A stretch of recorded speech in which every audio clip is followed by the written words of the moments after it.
जवळपास 24 तास होत आहेत. नाहीये. नेमकं प्रशासनाशी तुम्ही बातचीत केलाय, 3 तासापासून तुम्ही देखील या ठिकाणी प्रशासनासोबत संवाद साधत होता. काय झालंय, काय ठरलंय, नेमकी घटना कशी घडली, काय सांगता? काहीतरी खंडणीच्या यातून हा प्रकार घडला आहे. परंतु समाजाचा, मराठा समाजाचा एक होतकरी मुलगा आज आमच्यात नाही आहे.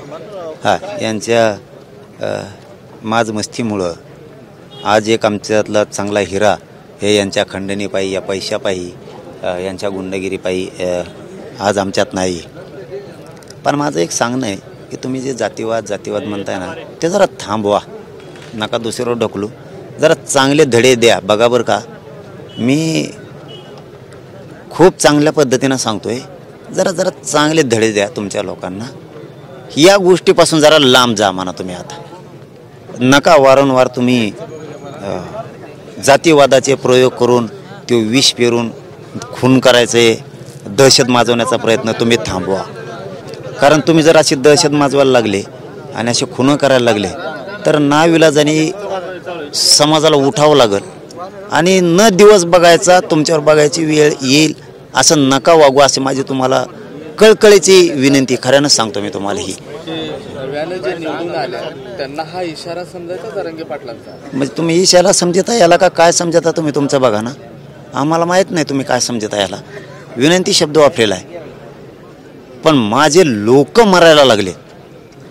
खून हा विषय जर तुम्हाला कळत नसला आणि तुम्ही जर याला मोकाट फिरू देणार असलात जातीवादाच्या नावाखाली, तर जड जाईल बरं. हो, तुम्हाला जे वाटतंय त्याच्या पलीकडं प्रक्रिया जाईल बरं. काही तुम्हाला समजून घ्यायचं आहे की नाही घ्यायचं आहे. शेवटी जर नड्याला लागला, संयम जर सुटला, असू द्या, ती काय खंडणी असू द्या, काय असायचं असू द्या, एक समाजाचं चांगलं काम करणारं, सरपंच म्हणून आदर्श असणारं पोरगं, आदर्श गावाला पुरस्कार मिळालेलं पोरगं जर तुम्ही घालवलं तर तुम्ही जातीच्या पलीकडे जाऊन विचार करायला पाहिजे. आणि त्या नराधमाला, त्या आरोपीला तुम्ही पोलिसांच्या हवाली केलं पाहिजे. त्याला पाठीशी घालून मोकाट पळायला नाही पाठिंबा दिला पाहिजे. जात फीत नाही आणली पाहिजे. तिथं आम्ही जातीवादी नाहीत हे सिद्ध करायला पाहिजे. तुम्ही जर वारंवार असंच करायला लागलात तर एकदा हातातून सुटली ना गोष्ट तर सुटन बरं का. नका ती वेळ येऊ देऊ, माझी विनंती. कारण आम्ही खूप आमचं काळीज जळालं आहे. आता एवढं मोठं दुःख आज आम्ही पचवायला लागलो आणि आम्ही समाजालाही विनंती केली की बाबा हो, हे 24 घंट्यापासून रस्त्यावर बसून आहेत, आरोपी अटक व्हावेत म्हणून. 2 आरोपी अटक पण झालेत, काहीकडे पथकं पण त्यांनी पाठवलेत असं SP साहेबांनी सांगितलं. म्हणून मी समाजाला विनंती केली, एखाद्या अर्धी मागणी राहिली तर पुन्हा आपण लढू सगळेजण मिळून. पण आपण आपल्या भावाचं पोस्टमार्टम करू, अंत्यसंस्कार करू. कारण ते आपल्यात नाही आहे, त्यांच्या देहाची विटंबना नको, हे काळजाला लागायला लागलं. कारण आता तर ते आपल्यात नाही आहेत, मेल्याच्या नंतर तरी त्यांच्या देहाची विटंबना नको. सरकार विटंबना करायला, छेड करायला. आपण भाऊ म्हणून सगळेजण, मायबाप म्हणून त्या कुटुंबाच्या पाठीशी उभा राहू.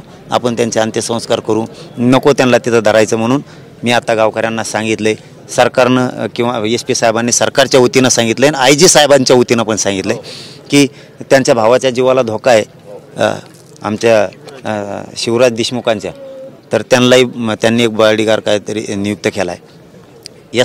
CIDची मागणी होती, तर त्यांनी CIDचंही IG साहेबांनी त्यांना सरकारनं सांगितलं की आपण ते ताबडतोब गठीत करून CID मार्फत तपास करू. या संदर्भात मुख्यमंत्री सरकारी हे पण सांगतो लगेच, सरकारी वकील पण देऊ असं पण त्यांनी सांगितलं.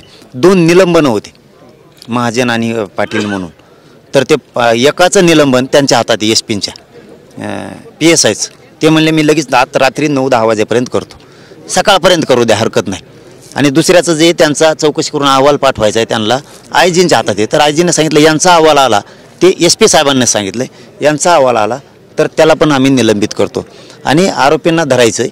आणि हे जे त्यांच्या मागण्या होत्या त्या मागण्याबाबत त्यांनी लेखी दिले त्यांना, बरोबर का हो? तुम्हाला लेखी पत्र दिलेत ना, यांना लेखी पत्र दिलेत सगळे.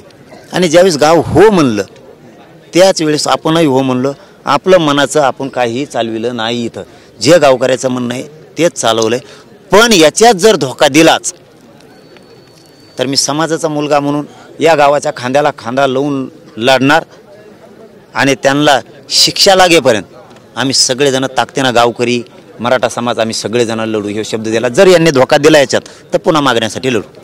पाटील, या संदर्भात मुख्यमंत्री देवेंद्र फडणवीस यांच्याशी तुमचा संवाद झाला का? त्यांच्या कानावरती ही गोष्ट टाकली का की पोलिसांनी कारवाईला दिरंगाई केली? या सगळ्या प्रकरणामध्ये त्यांच्याशी काही बातचीत तुमची झाली? सांगितलंय त्यांच्या वडिलांना सांगितलंय, काय नाव आहे भाऊ त्यांचं, साबळे, त्यांना सांगितलंय. त्यांनी त्यांच्याकडं निरोप पण पाठवलाय की याला पूर्ण छडा लागेपर्यंत आम्ही त्या कुटुंबाच्या पाठीशी राहू म्हणून. कारण आपल्याला कधी काही लपून ठेवता येत नाही, गावकऱ्या पुढे ठेवणार बी नाही. त्यांचे वेळोवेळी फोन पण आले त्यांच्या OEDचे की आम्ही SIT ती CID पण चौकशीसाठी नियुक्त करतोय, सरकारी वकील पण नियुक्त करतोय, त्या दोघांना निलंबित पण करतोय असं पण त्यांनी सांगितलंय. त्यांनीसुद्धा पण आम्ही जास्त SP साहेबांवरती सुद्धा विश्वास ठेवला आहे आणि त्यांच्या त्या साबळे नावाच्या OEDने त्यांनीसुद्धा सांगितलं की पुरी कारवाई होणार आहे म्हणून, कुठंही दिरंगाई केली जाणार नाही. हेही माझ्या गावकऱ्याला माहीत असावं, कारण उद्याच्याला मुख्यमंत्री किंवा त्यांचे OED मग दोषी असणार आहे.